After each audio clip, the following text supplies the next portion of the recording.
Hi, I just have a couple of comments. I think most of the previous speakers really kind of hit on the obvious safety risks.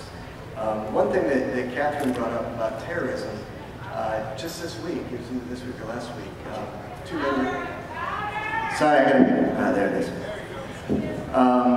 Just this week, two men were convicted, potential terrorists, for plotting to try to blow up JFK Airport.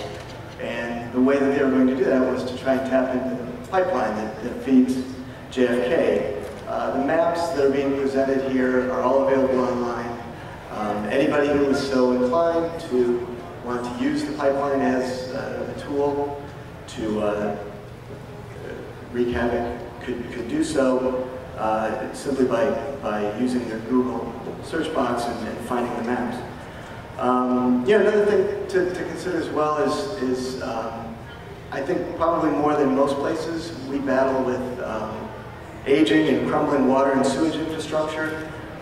It seems like a couple days don't go by without the roads being dug up to repair burst lines. Obviously a risk when you have a large interstate pipeline nearby. And then, you know, the other thing is, I think, the potential routing. In talking to some of the other agencies that are involved, it seems as though the other bidders in the project all submitted plans that went through the river.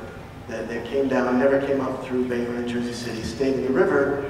Clearly Spectra was able to provide a low bid by staying on land, and certainly the cost of going in the water is greater. And that's what it's all about, it's profitability, clearly. Spectra's not a mom and pop shop. They generated $963 million in profitability last year. They paid out $800 million in dividends and distributions.